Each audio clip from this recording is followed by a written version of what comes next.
Om Swastiastu.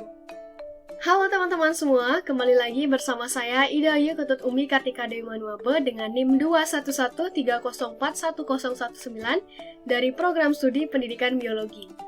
Nah teman-teman, pada kesempatan kali ini kita akan membahas mengenai perbedaan silabus dan RPP KTSP, Kurikulum 2013, Kurikulum 2013 Revisi, serta Kurikulum Merdeka Belajar. Baik, langsung saja yang pertama kita akan membahas mengenai perbedaan silabus. Nah, di sini saya telah sertakan sebuah foto mengenai kerangka dari silabus kurikulum tingkat satuan pendidikan atau yang bisa disebut dengan kurikulum KTSP. Di mana pada format pertama ini, pada silabusnya itu menyatakan dengan nama sekolah, mata pelajaran, kelas atau semester, standar kompetensi, dan alokasi waktu yang akan digunakan untuk depannya. Nah, adapun hal yang dibahas yakni mengenai kompetensi dasar, kemudian kompetensi sebagai hasil belajar, materi pembelajaran, nilai budaya dan karakter bangsa, kewirausahaan atau ekonomi kreatif, kegiatan pembelajaran, indikator pencapaian kompetensi, penilaian, alokasi waktu, dan yang terakhir adalah sumber belajar. Selanjutnya, next, kita ke silabus dari kurikulum 2013. Nah, sekedar informasi aja nih teman-teman, kurikulum 2013 maupun kurikulum 2013 revisi itu antara silabus dan RPP-nya itu tetap sama. Nah, yang berbeda itu mengenai materi pokok yang diberikan kepada peserta atau siswa. Nah, dimana kalau di kurikulum 2013 itu, materi itu dibahas tidak secara tuntas, sedangkan di kurikulum 2013 revisi, satu materi itu dibahas secara tuntas. Nah, selanjutnya, kita akan lihat kerangka dari silabus kurikulum 2013. Yang pertama, seperti biasa, ada mata pelajaran, kemudian ada satuan pendidikannya, ada kelas, ada alokasi waktu. Nah, yang terbaru adalah adanya kompetensi inti, di mana kompetensi inti ini ada 4 kompetensi, yakni K1, KI2, KI3, dan KI4. Nah, sedangkan kalau dari bangun kerangkanya, itu juga sangat berbeda dengan kurikulum yang sebelumnya, yaitu kurikulum KTSP. Di mana di sini menjabarkan mengenai kompetisi dasar, yang dimana penjabaran lanjut dari kompetensi inti yang ada keempat di atas ini. Nah, kemudian ada materi pokok yang akan dipelajarkan kepada para siswa. Dan yang terakhir adalah membahas mengenai kegiatan pembelajaran.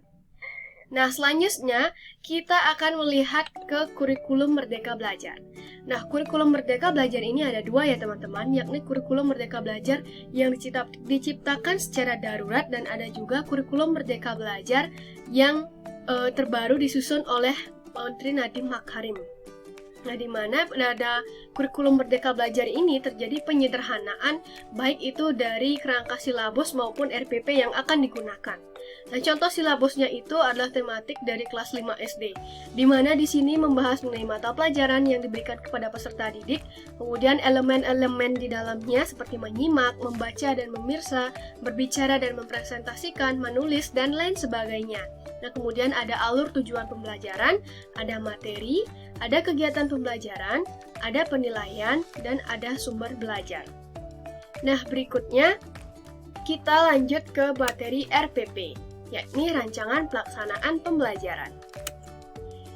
Pada RPP Kurikulum Tingkat Satuan Pendidikan atau KTSP, di sini terdapat format seperti nama sekolah, mata pelajaran, kelas semester, pertemuan, kemudian ada alokasi waktu, ada standar kompetensi, ada kompetensi dasar, kemudian ada tujuan yang harus dicapai, kemudian ada karakter siswa yang diharapkan.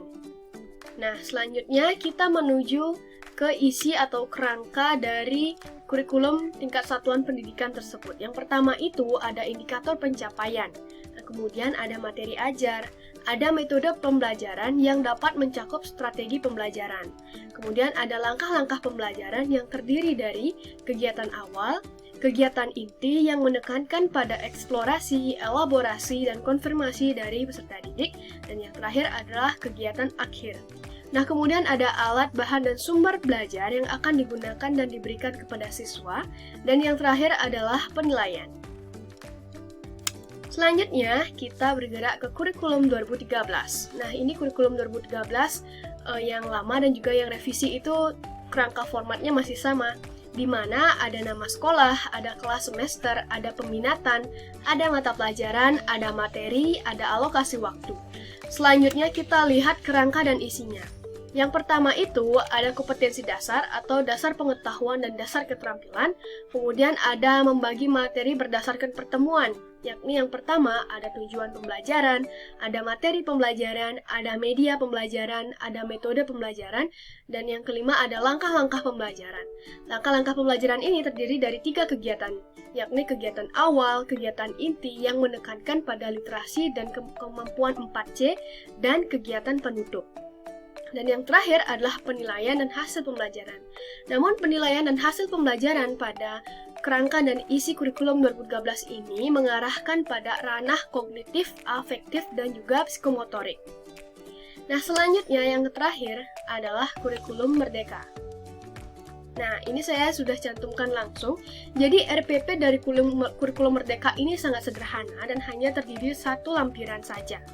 Nah, di mana di sini formatnya itu langsung berupa ditabelkan seperti nama sekolahnya, kemudian materi yang dibahas, ada kelas atau tingkatan yang menggunakan fase-fase tertentu, kemudian ada materi pokok.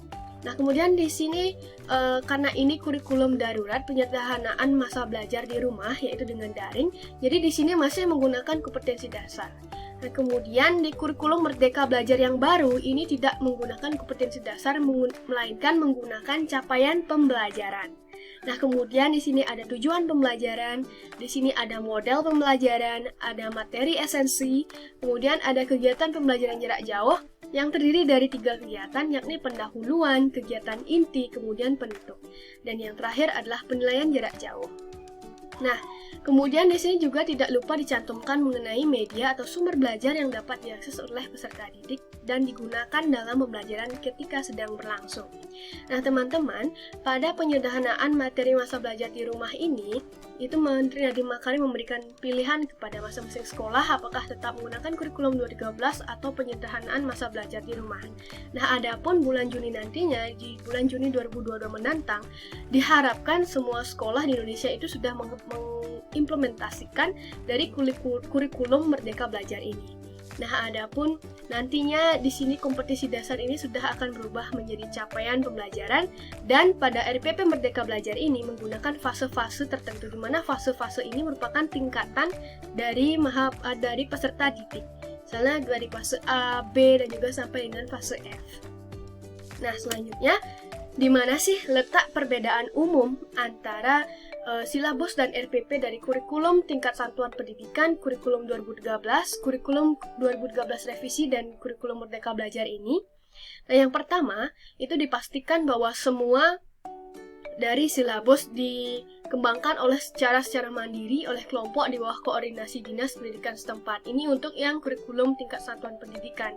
Kemudian untuk RPP-nya, itu dikembangkan oleh guru dengan mengacu pada Permendiknas nomor 23 tahun 2006. Selanjutnya, jika kita melihat kurikulum 2013 dan kurikulum 2013 revisi, itu keduanya sama, di mana silabus dikembangkan oleh Kementerian Pendidikan dan Kebudayaan, sehingga sekolah tinggal menggunakannya. Kemudian RPP itu dikembangkan oleh guru dengan mengacu kepada Permendikbud nomor 103 tahun 2014. Nah, sedangkan yang terakhir, kurikulum Merdeka Belajar, itu silabusnya hanya terdiri dari 1 lembar. RPP dikembangkan oleh guru dengan komponen minimal 1 lembar dan mengacu pada Permendikbud nomor 14 tahun 2019. Dan yang terakhir, lalu apakah persamaan dari ketiga kurikulum tersebut?